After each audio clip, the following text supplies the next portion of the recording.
Hello friends, आज हम पढ़ेंगे राजस्थान करंट अफेयर जो सुजत सार से लिया गया है। बहुत ही इम्पोर्टेंट क्लास होने वाली है आज की। सेशन को अच्छे से देखिए। क्वेश्चन नंबर 1 है आपके सामने। पुनर्गठित मौसम आधारित फसल बीमा योजना के तहत किसानों को वाणिज्यिक एवं बागवानी फसलों के लिए अधिकतम कितने प्रतिशत प्रीमियम देना होगा? Option A 2%, option B 3%, option C 5%, option C है 7%। क्वेश्चन नंबर 1 का आंसर क्या है मित्रों? इसका आंसर है ऑप्शन सी। कौन सा है? ऑप्शन सी है। नेक्स्ट इसके बारे में जानते हैं। जो मुख्य फैक्ट निकल के आते हैं इसमें से 3 श्रेणियों में दिया जाता है साथियों। खरीफ और रबी वाणिज्य बागवानी में दिया जाता है। वाणिज्य में कितना मिलता है मित्रों? कमर्शियल में और हार्टिकल्चर की बात करें तो इसमें मिलता है 5%, और खरीफ फसल की बात करें तो इसमें मिलता है प्रीमियम 2%, और रबी फसल में मिलता है 1.5%। प्रीमियम की राशि का भुगतान केंद्र और राज्य सरकार के द्वारा नियमानुसार वहन किया जाता है। इसके बारे में यही इंपॉर्टेंट है साथियों। क्वेश्चन नंबर 2 है आपके सामने। टूरिज्म इन ट्राइब्स पहल के तहत महाराणा प्रताप टूरिज्म सर्किट के विकास पर कितने करोड़ रुपए किससे अधिक का व्यय किया जाना प्रस्तावित हैं? 100 करोड़, 206 करोड़, 306 करोड़ रुपए या 49 करोड़ रुपए? टूरिज्म इन ट्राइब्स पहल के तहत महाराणा प्रताप टूरिज्म सर्किट के विकास पर कितने करोड़ रुपए इसके अधिक व्यय किया जाना प्रस्तावित हैं? क्वेश्चन नंबर 2 का आंसर बता दीजिए मित्रों।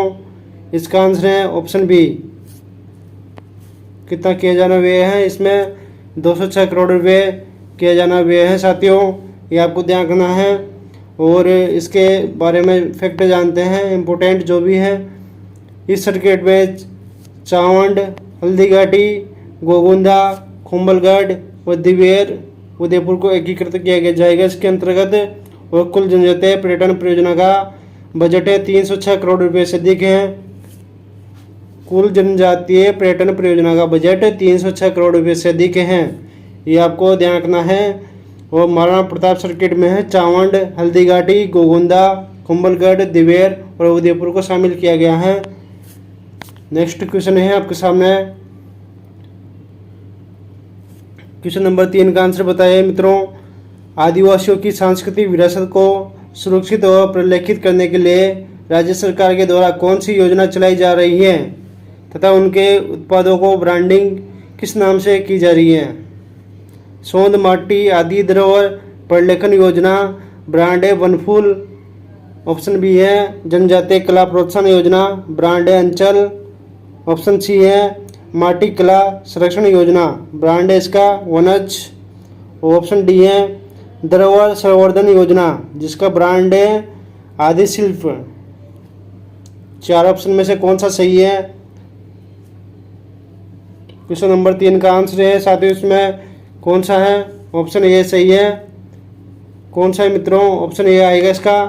ये आपको ध्यान रखना है। सांदी माटी आदि द्रव्य प्रलेखन योजना है, इसका ब्रांड है वनफूल।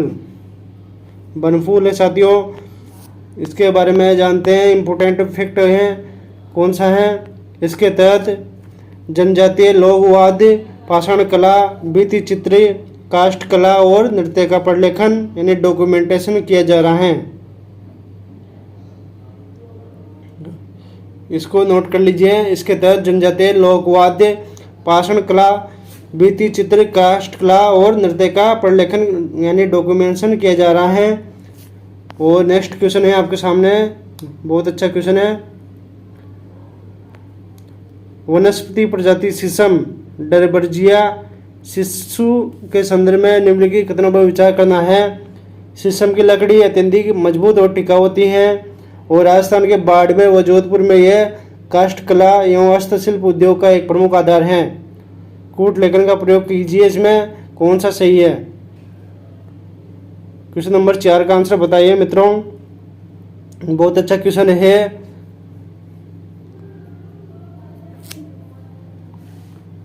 सुजत सार से लिया गया है मित्रों। ये क्वेश्चन बताना आपको इसमें क्या आएगा। इसका आंसर है ऑप्शन सी। एक और दोनों स्टेटमेंट सही है, इसलिए ऑप्शन ए भी सही है और ऑप्शन बी भी सही है।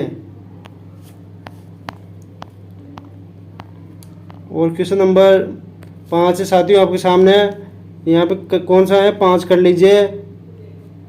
क्वेश्चन नंबर 5 है आपके सामने, यूएसी राजस्थान पर्यटन और निवेश गोलमेज बैठक का आयोजन कहाँ पे किया गया है हाल ही में, ये आपको बताना है। UAE Rajasthan tourism and investment round table meeting का आयोजन कहाँ पे किया गया है? दुबई, अबू धाबी, जयपुर या भरतपुर। 4 ऑप्शन है, इसमें से बताना है क्वेश्चन नंबर 5 का आंसर क्या है। इसमें आएगा जयपुर, ऑप्शन सी सही है। जो भी हाल ही में हुई थी इसका आयोजन, ये आपको ध्यान रखना है। स्ट्रेटेजिक फैक्ट जानते हैं इसका, कहाँ पे हुई थी? रामगढ़ बाग पैलेस में हुई जयपुर में, और जिसमें यूएई की अर्थव्यवस्था और पर्यटन मंत्री कौन है? अब्दुल्ला बिन तोक अलमरी और मुख्यमंत्री भजन लाल शर्मा के दोनों से बैठक की थी अभी वहाँ पे, ये आपको ध्यान रखना है। यूएई कंपनियों ने राजस्थान की हॉस्पिटैलिटी सेक्टर में निवेश की इच्छा जताई है, ये ध्यान रखना है, ये इंपॉर्टेंट है। स्टेटमेंट आते हैं ऐसे एग्जाम में, करंट अफेयर से, इसलिए इंपॉर्टेंट हो जाती है क्लास। क्वेश्चन नंबर 6 है, जनजातीय क्षेत्रों के विकास के लिए ट्राइबल टूरिज्म सर्किट के तहत आदिवासियों का कुंभ कहे जाने वाले बेणेश्वर धाम के विकास पर कितने करोड़ रुपए व्यय किए जाएंगे? 49 करोड़ 40 लाख रुपए, 13 करोड़ 41 लाख रुपए, 100 करोड़ रुपए या 206 करोड़ रुपए। 4 ऑप्शन आपके सामने हैं, इसमें से देख के बताइए मित्रों। आई होप आपने नोट कर लिया होगा, आशा करता हूँ ये आपको अच्छे से पता होगा। इसका आंसर है मित्रों ऑप्शन ए, 49 करोड़ 40 लाख रुपए, इसलिए ऑप्शन ए सही हो जाता है, आपको ध्यान रखना है। और इसके बारे में जानते हैं फैक्ट क्या है। और बेणेश्वर धाम डूंगरपुर में स्थित है। कहाँ पे? बेणेश्वर धाम डूंगरपुर जिले में है। इसके अलावा बांसवाड़ा के मानगढ़ धाम में 13 करोड़ 41 लाख रुपए का व्यय किए जाएंगे।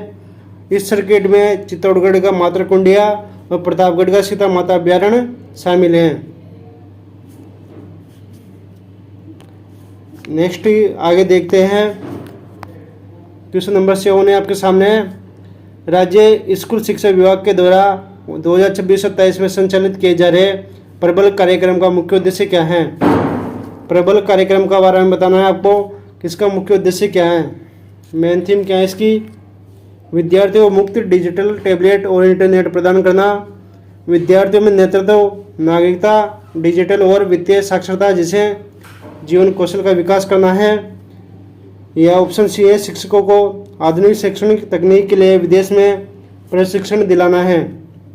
ये ऑप्शन डी है, प्रदेश के सभी सरकारी स्कूलों को अंग्रेजी माध्यम में परिवर्तन करना है। तो इसमें क्या आएगा? इसका आंसर है ऑप्शन बी। कौन सा है? ऑप्शन बी सही है। विद्यार्थियों में नेतृत्व, नागरिकता, डिजिटल और वित्तीय साक्षरता जैसे जीवन कौशलों का विकास करना है। यहाँ से देख लीजिए इसका फुल फॉर्म क्या होती है प्रबल का। Program to recognise abilities and build up adaptive life skill of 21 century. Prabal की फुल फॉर्म में साथियों यह program to recognise abilities and build up adaptive life skills of 21 century. और इसका नोडल विभाग कौन है? शिक्षा विभाग है साथियों। ये योजना पीएम श्री योजना के तहत संचालित की जा रही है और प्रभावी वर्ष से इसका 2026-27 और कुल बजट है 2.80 करोड़ रुपए का बजट का प्रावधान है इसमें। प्रभावी कार्यक्रम में साथियों इसमें प्रबल कार्यक्रम में कुल 2.80 करोड़ का बजट का प्रावधान किया गया है। और आगे जानते हैं क्वेश्चन नंबर 8 है आपके सामने, जो पंचगौरव योजना के कार्यक्रम के तहत झुंझुनू जिले के चयनित विभिन्न उपज वनस्पति उत्पाद खेल और पर्यटन के संदर्भ में कौन सा युग्म सही सम्मिलित नहीं है? इस बार पूछा है कौन सा सम्मिलित नहीं है, इसलिए आपको ध्यान रखना है। एक जिला एक उपज में सरसों, एक जिला एक वनस्पति में नीम, एक जिला एक खेल में बास्केटबॉल, एक जिला एक पर्यटन में रानी सती मंदिर। तो इनमें से कौन सा नहीं है ये आपको बताना है। एक जिला एक उपज में रहे सरसों, एक जिला एक वनस्पति में नीम, एक जिला एक खेल में बास्केट, एक जिला एक पर्यटन में रानी सती का जो मंदिर है वो है या नहीं है ये आपको बताना है। तो वैसे इसका आंसर है, मैं आपको बता दूं, ऑप्शन डी है। इसमें कौन सा शामिल नहीं है, ये शामिल नहीं है, इसकी जगह है लोहागढ़। लोहागढ़ दाम है साथियों, ये आपको याद रखना है। और इसके बारे में यहाँ पे लिखा हुआ है अच्छे से, आप यहाँ से नोट कर लीजिए कि कौन सा शामिल है कौन सा नहीं है। मुख्य तथ्य में बात करें तो एक जिला एक उत्पाद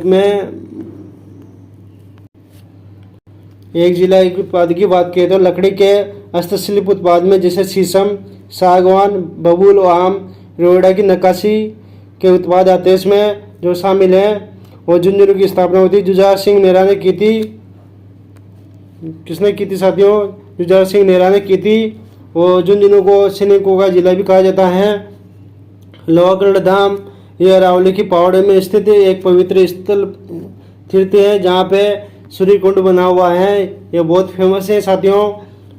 पौराणिक मान्यता के अनुसार महाभारत काल में पांडवों के हथियार यानी पाप यही गले थे। यहाँ श्रावण और भाद्रपद माह में विशाल मेला बढ़ता है।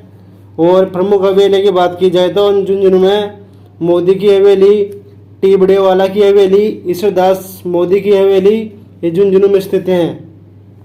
और खेतड़ी महल जिसे राजस्थान का दूसरा हवा महल भी कहते हैं और शेखावाटी का हवा महल भी कहा जाता है।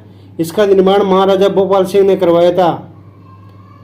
खेतड़ी महल का निर्माण किसने करवाया था? भोपाल सिंह ने करवाया था।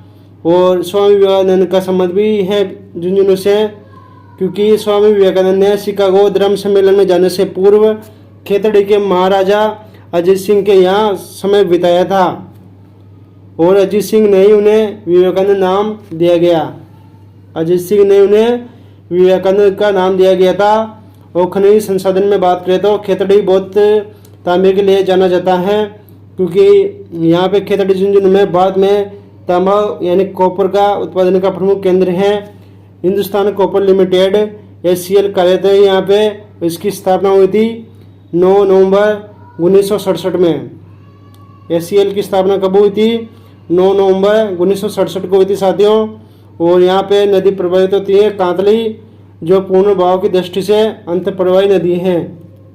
ये आपको ध्यान रखना है। अंतःप्रवाही नदी की बात की जाए तो कौन सी है? कांतली नदी है। यहाँ का मुख्य फैक्ट है। और नेक्स्ट क्वेश्चन है आपके सामने। हाल ही में राजस्थान में AI आधारित कृषि नवाचारों को प्रोत्साहन तथा करने राज्य किसान पोर्टल को और अधिक स्मार्ट बनाने के उद्देश्य से किसी वैश्विक या राष्ट्रीय संस्थान के विशेषज्ञों के द्वारा कृषि अधिकारियों को प्रशिक्षण प्रदान किया गया। IIT Jodhpur, Wadhwani institute of artificial intelligence, राष्ट्रीय कृषि विकास बैंक, ये भारतीय कृषि अनुसंधान परिषद जिसे बोलते हैं ICR। तो इसका आंसर है ऑप्शन बी। कौन सा है मित्रों? इसका आंसर है ऑप्शन बी। ये आपको याद रखना है। वाधवानी AI को प्रशिक्षण के लिए प्रदान किया गया है। और इसके बारे में जानते हैं। अध्यक्षता किसने करी है? आयुक्तालय में आयोजित एक AI प्रशिक्षण सत्र की अध्यक्षता राजस्थान के कृषि आयुक्त हैं नरेश कुमार गोयल ने की थी।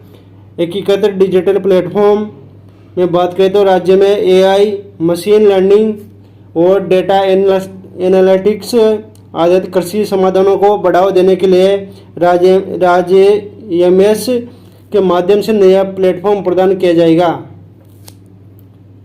और राज्य किसान पोर्टल को अपग्रेड किया गया है। और राज्य किसान साथी पोर्टल का पूर्ण रूप से वर्ष 2021 में लॉन्च किया गया था। इसको ये आपको याद रखना है। बहुत अच्छा क्वेश्चन है।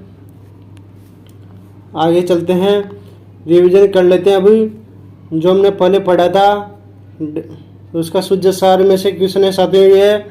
राजस्थान में हॉस्पिटलिटी और पर्यटन क्षेत्र में निवेश की संभावनाओं को तलाशने के लिए जयपुर आए संयुक्त अरब अमीरात के अर्थव्यवस्था एवं पर्यटन मंत्री कौन है? तो अभी अपन ने पढ़ा था, अब्दुल्ला बिन तोक अल अमर ये हैं। और बात की जाए तो राजस्थान में शेखावाटी अंचल की कितने ऐतिहासिक हवेलियों को संरक्षण के लिए चिन्हित किया गया है? 662 हैं। और क्वेश्चन नंबर 3 है आपके सामने, गर्भवती महिलाओं की संस्थागत डिलीवरी और प्रसव के दौरान सहायता के लिए प्रदेश भर में स्वास्थ्य विभाग के द्वारा कौन सा विशेष कार्यक्रम संचालित किया जा रहा है? तो प्रसव सखी कार्यक्रम संचालित किया जा रहा है। और क्वेश्चन नंबर 4 है आपके सामने, राजस्थान का कौन सा पहला जिला है जिसे पीएम गति शक्ति डिस्ट्रिक्ट मास्टर प्लान तैयार कर लिया गया है? तो कौन सा है? 12 जिला है। और पंचगौरव कार्यक्रम, एक जिला एक वनस्पति प्रजाति के तहत अलवर जिले की वनस्पति प्रजाति कौन सी है? तो यह है अर्जुन। साथियों, क्लास कैसी लग रही है आपको, इसके बारे में ज़रूर बताना है। और आज की क्लास के लिए ये बहुत ही इम्पोर्टेंट क्लास है और इसके लिए चैनल को सब्सक्राइब कर दीजिए आप, और क्लास को शेयर करना है अपने मित्रों के संग। Thank you.